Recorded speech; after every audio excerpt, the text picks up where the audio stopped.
धाकड़ खबर बेखौफजुमा बेबाक अंदाज। धाकड़ खबर में आपका स्वागत है। मैं आपके साथ हूं अकरम रईस खान। हम लोग उस दौर में जी रहे हैं जहां चीजें पल पल बदल रही हैं। इसे संचार क्रांति का दौर कहा जाता है। तो जरूरी नहीं है कि जो इस वक्त मैं रिकॉर्डिंग कर रहा हूं और जब ये खबर आपके सामने ब्रेक हो रही होगी तब उसी तरह की सूरत हाल होगी, बदल भी चुकी होगी। लेकिन कुछ सवाल हैं वो आपके सामने उठाते रहना अपनी जिम्मेदारी समझता हूं, तो उन्हीं को लेकर आपके सामने एक बार फिर से हाजिर हो गया हूं।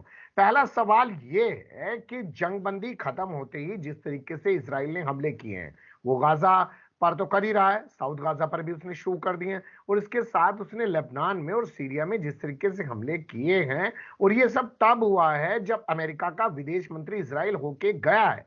तो ये संयोग है या प्रयोग किया गया है? इसके अलावा दूसरा सवाल ये पैदा हो रहा है कि चलिए भाई जंगबंदी नहीं हुई और फिर से हमले शुरू कर दिए गए, और उन हालात में और ज्यादा सख्ती से विरोध किया जाना चाहिए था इसराइल का, लेकिन वो ना होके जो दुबई में पर्यावरण सम्मेलन चल रहा है उसमें वेलकम किया जा रहा है इसराइल के राष्ट्रपति का, और सिर्फ जुमलेबाजी की जा रही है और कुछ होता हुआ दिख नहीं रहा है। इसके अलावा और भी कई पहलू हैं, उनसे आपको रूबरू कराने की कोशिश करेंगे। हमारे साथ स्काइप के जरिए जुड़ रहे हैं मोहम्मद अहमद काजमी साहब, संपादक हैं वो मीडिया स्टार वर्ल्ड के। हाल फिलहाल में उनका चैनल जो है यूट्यूब ने बंद कर दिया था, लेकिन उनकी मेहनत कोशिशें रंग लाई। हमारी तरह 45 दिनों तक जद्दोजहद नहीं करनी पड़ी, उनका चैनल रिस्टोर हो चुका है।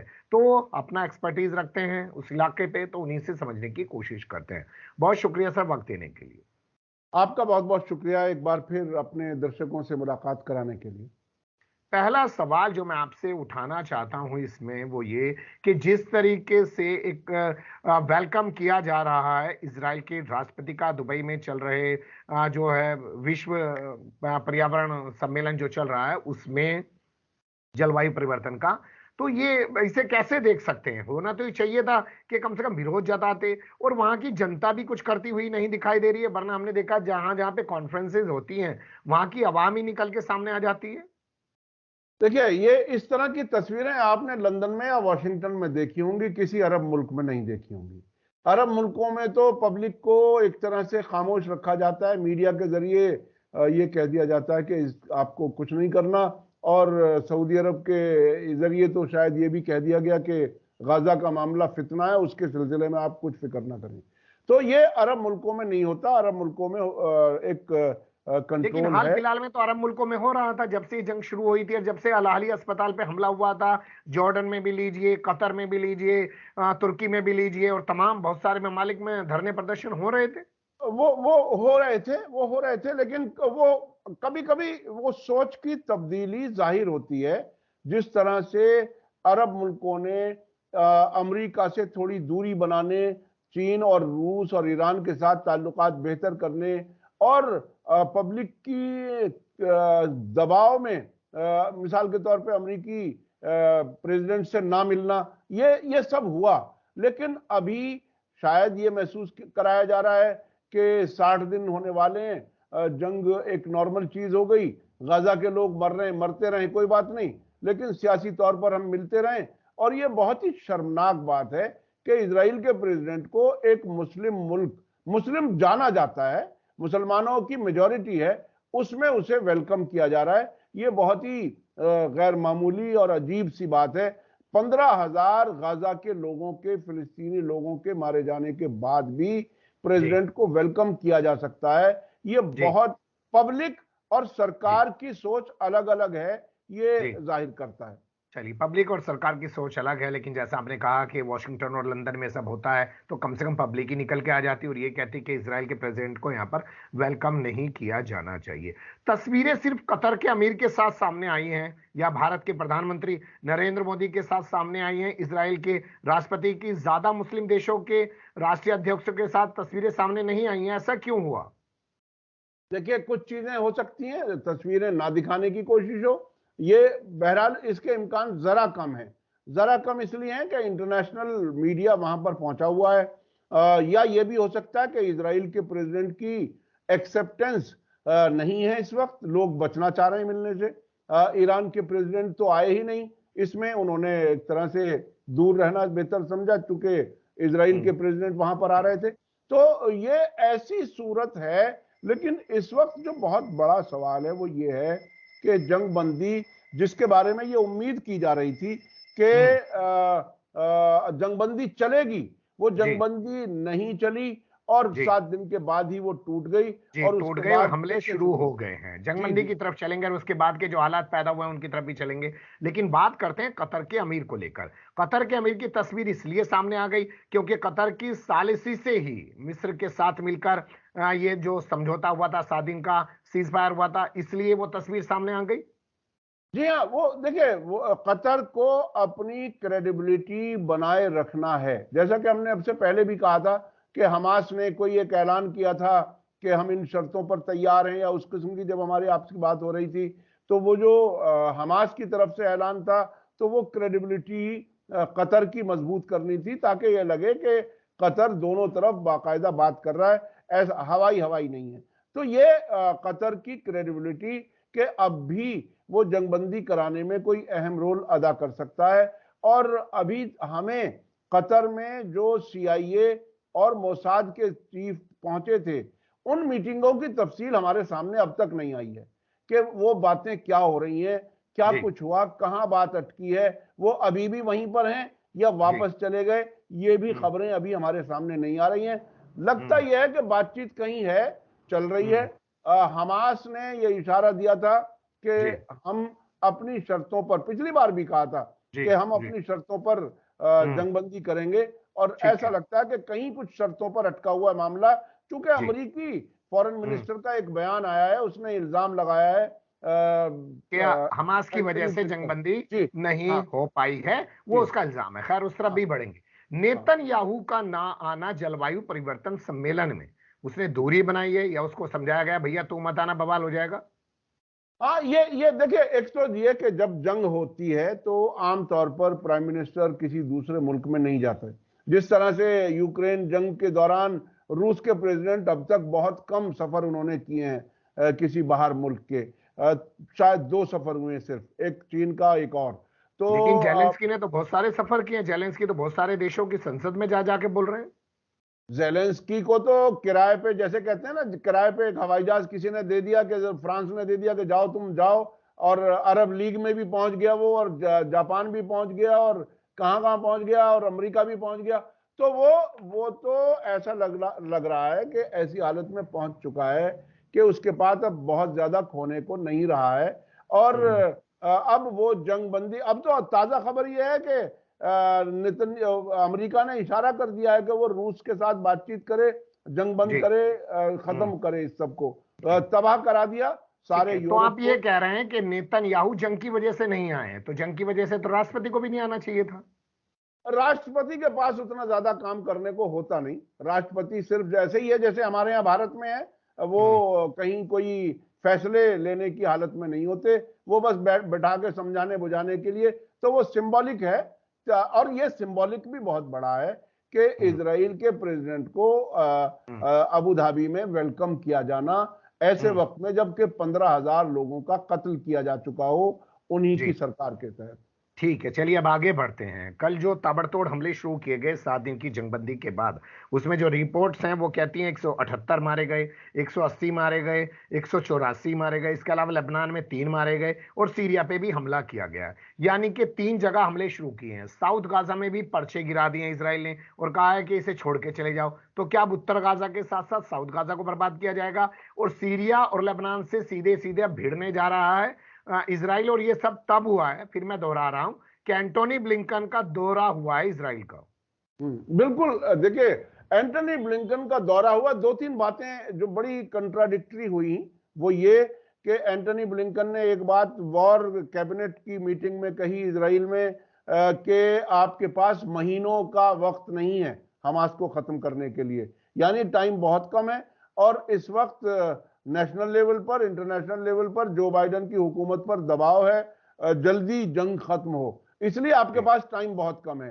तो इस बहुत कम टाइम में इसराइल हमास को तबाह कर देगा, इसके इम्कान मुझे इसलिए कम लग रहे हैं कि कल ही ईरान के फॉरेन मिनिस्टर हुसैन अमीर अब्दुल्लाहियान ने ओमान के फॉरेन मिनिस्टर से टेलीफोन पर बात की है।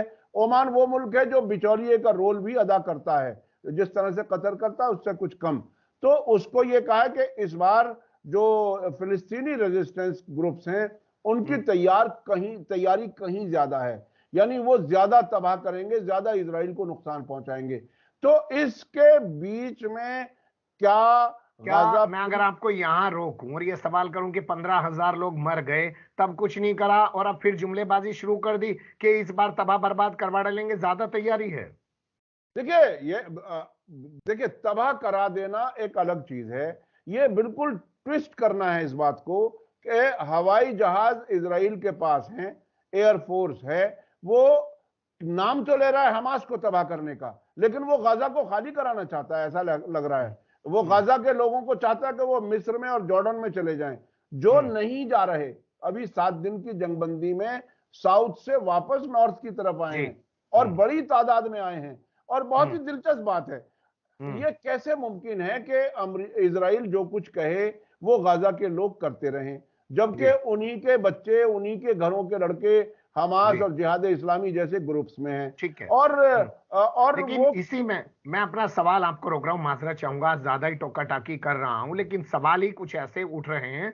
सवाल ये है कि जिस तरीके से कल इजराइल ने कल हमले किए, लेबनान बॉर्डर पे भी 3 लोगों को मारा है, उसके जवाब में हिजबुल्लाह ने भी 1 घंटे के अंदर 5 बार हमले किए, सीरिया के दमिश्क पर भी हमला किया गया। ये सब क्या कहलाता है? जंग फैला नहीं चाह रहा है क्या इजराइल, या अमेरिका ये सब करवा रहा है? ये जंग फैलाने की कोशिश पूरी है, हिजबुल्लाह को और प्रोवोक करना। अभी पिछले दिनों इसी 7 दिन की जंगबंदी में गोलान हाइट्स पर कुछ चीजें हुई थी, और गोलान हाइट्स जो है वो सीरिया का इलाका है, पहाड़ी इलाका है, और उसको छुड़ाने की भी कुछ बातें, कुछ कोशिशें हो रही थी किसी लेवल पर। तो और दूसरी बात, हमेशा इजराइल ये इल्जाम लगाता रहता है कि ईरान के फौजी, उनके हथियार जहां पर मौजूद हैं दमिश्क के आसपास, उन पर वो हमला करता है। इस बार अभी तक ये बयान नहीं आया है। पिछली बार देखिए, एक चीज बड़ी कॉमन है, जब जंग पहली बार शुरू हुई 7 अक्टूबर के बाद, उसके अगले ही दिन और अब जंगबंदी खत्म होने के फौरन बाद पहले ही दिन एक काम कॉमन नजर आया, वो ये कि सीरिया के खिलाफ हमले किए इजराइल ने। उस बार दमिश्क और एलेप्पो एयरपोर्ट को निशाना बनाया गया था, इस बार दमिश्क के आसपास के कुछ इलाकों को निशाना बनाया गया है। तो वो या तो ये उम्मीद कर रहा है कि यहां से भी कुछ जवाबी कार्रवाई होगी, उससे पहले वहां पर हमले कर दिए जाएं। ये प्रिवेंटिव जो जिसे मेजर्स कहते हैं उस तरह से भी हो सकता है, या ये भी हो सकता है कि वो हिजबुल्लाह को और प्रोवोक करके बड़े पैमाने पर जंग में शामिल कराना चाहता है। तीसरी बात, जो कुछ अमेरिका कह रहा है इजराइल से कि आपके पास टाइम बहुत कम है हमास को खत्म करने का, इस वजह से उसने कुछ स्पीड ज्यादा दिखाई है। मेरा अंदाजा कल यह था कि शायद अभी चूंकि कहीं ना कहीं बातचीत चल रही है, इसलिए जंगबंदी खत्म होने के बाद भी शायद हमले जरा छोटी सतह पर रहेंगे, लेकिन ऐसा नहीं हुआ और बहुत ही अनप्रेडिक्टेबल सी हालत है। एक तरफ ये जिद कि हम पूरी तरह से तबाह कर देंगे हमास को, दूसरी तरफ जो खबर आ रही है कि 300 इजरायली टैंक तबाह हो चुके हैं इस जंग में, तो पूरी लड़ाई के दौरान तबाह हो चुके हैं। लेकिन कल जो है वो खबर आई वो ये कि हमास की तरफ से 5 लोग यानी कि 5 सैनिक घायल हुए हैं इजराइल के, जो उसने अपना जवाबी कार्रवाई की है। इजराइल ये कह रहा है कि हम गाजा में बफर जोन बनाने जा रहे हैं और इस बात की जानकारी हमने अरब देशों को भी दे दी है। यानी कि इजराइल तो एक एक कदम आगे बढ़ता जा रहा है। पहले उसने बम बरसाकर गजा को बर्बाद कर दिया, फिर वहां पर प्रधानमंत्री चला गया, वो वहां पे बफर जोन बनाने की बातें कर रहा है। देखिए, बफर जोन तो हर मुल्क अपने बचाव में कुछ एरिया ऐसा चाहता है कि कुछ दूरी बनी रहे दुश्मन से। और आपको याद दिला दूं कि बिल्कुल इसी तरह से तुर्की ने सीरिया में बफर जोन बनाया हुआ 30 किलोमीटर का, जो जहां कहते हैं कि हमने लोगों को वापस ला करके बसाने की कोशिश की। तो ये मुल्क जब जंग की हालत में होते हैं तो आइंदा के लिए स्ट्रेटेजी जरूर बनाते हैं, लेकिन वो बफर जोन अंदर गाजा में बनेगा, या ये जो गाजा के आसपास की बस्तियां खाली कराई गई थी, यहूदी बस्तियां, और लेबनान के पास के बॉर्डर की जो यहूदी बस्तियां खाली कराई गई थी, वो बफर जोन होगा, ये आने वाला वक्त बताएगा। गाजा के अंदर तो जगह वैसे ही बहुत कम है, बहुत कम इलाका है, उसमें से बफर जोन बना करके लोगों को कहां रखेंगे, कहां बसेंगे, कितने लोग मार दिए जाएंगे, कितने लोग वहां से निकाल दिए जाएंगे, ये आने वाला वक्त बताएगा। लेकिन बफर जोन बना पाएगा फिर ये मैं अभी। अपने सवाल पर आना चाहता हूं। जंगबंदी के लिए वो जिम्मेदार किसी को भी ठहरा रहे हैं, लेकिन जिस तरीके से जंगबंदी खत्म होने के बाद उन्होंने हमले शुरू किए और हमले साउथ गाजा पर भी शुरू कर दिए, उत्तर गाजा की तरह। और कुछ दिन पहले भी बयान अमेरिका का भी आया था, उसने कहा था कि भैया साउथ गाजा को उत्तर गाजा की तरह बर्बाद मत करना, वहां से लोगों को मत भगाना, जबकि वहां पर्चे डाले गए और कहा गया कि इस इलाके को छोड़ दिया जाए। क्या ये सब कुछ सोचे समझे तरीके से ही किया जा रहा है और इस जंग को और लंबा करने की तैयारी जो है वो अमेरिका इजराइल के जरिए कर रहा है? देखिए, जमीनी जंग में मुश्किलात के बावजूद, बड़े नुकसान के बावजूद, इजराइल शायद अब भी उसी प्लान पर काम कर रहा है कि पूरे गाजा को खाली करा दिया जाए। जंग के शुरू में हमें, आपको याद है कि नॉर्थ गाजा से कहा था कि साउथ में चले जाओ। जब साउथ में बहुत से लोग चले गए, नॉर्थ में बाकी रहे, ऐसा नहीं कि सब आ गए, तो फिर यह कहा गया कि साउथ को खाली कर दो। तो भाई इसका मतलब सारा गाजा खाली कर दो और आप जान बचा लो। लेकिन ऐसा नहीं हुआ। 7 दिन की जंगबंदी के दौरान ये लोग सब वापस नॉर्थ में आकर के पहुंच गए। तो ये प्लान खाली कराने का गाजा को, मुझे नहीं लगता कि उसमें कभी भी इजराइल कामयाब हो पाएगा। चलिए, फिर जंगबंदी होगी कि नहीं होगी, क्योंकि आपने जैसा कहा कि बातें तो पता नहीं चल पा रही है, अंदर जो मीटिंग चल रही है उसकी भी कोई जानकारी नहीं आ रही है, हमास भी कोई जानकारी नहीं दे रहा है। क्या लगता है, जंगबंदी होगी कि जो जंग कल देखने को मिली है और जिस तरीके से 200 लोगों को एक झटके में मार डाला है, उससे और मौतें देखनी बाकी हैं अभी? बहुत ही मुश्किल सवाल है ये कि जंगबंदी होगी या नहीं। एक अंदाजा तो उस वक्त भी था कि जंगबंदी जारी रहेगी, लेकिन जारी नहीं रह सकी। वो कौन से ऐसे नुक्ते और कौन से पॉइंट्स हैं, कौन सी कंडीशंस हैं जिस पे इख्तलाफ बाकी है, ये देखना बहुत ही अहम है। देखिए, जिद जो जो 7 अक्टूबर के बाद नेतन्याहू ने जिद पकड़ी हुई है कि सब कुछ तबाह कर देंगे, वो जिद कहां तक लेके जाएगी इजराइल को? इतने फौजी के मारे जाने और तबाही के बाद भी क्या वो चलते रहेंगे? ये बिल्कुल ऐसा है जैसे शेर पर सवारी कर रहे हैं नेतन्याहू, और उन्हें पता नहीं है कि वो कहां पहुंचाएगा शेर, और दुनिया और खुद इजराइल बचेगा या नहीं बचेगा। ईरान से ऐसी आवाजें भी आनी शुरू हो गई। IRGC के चीफ ने कहा कि अगर एक और इसी तरह का, उन्होंने कहा कि अगर फिलिस्तीनियों का एक और अल-अक्सा स्टॉर्म का इंजन रीस्टार्ट हो गया तो 48 घंटे में इजराइल बाकी नहीं रहेगा। इस किस्म की बातें भी आ रही हैं। नेतन्याहू कहां तक लेके जाना चाहेंगे नहीं मालूम।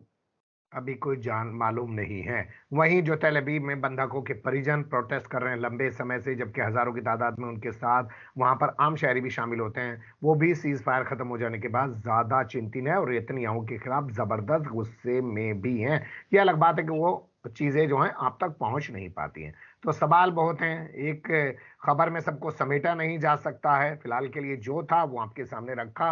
अच्छी बुरी राय जो भी हो जरूर दीजिएगा, और आपसे फिर किसी और मुद्दे पर किसी और बातचीत के साथ जुड़ने की कोशिश करेंगे। Thank you very much. Thank you.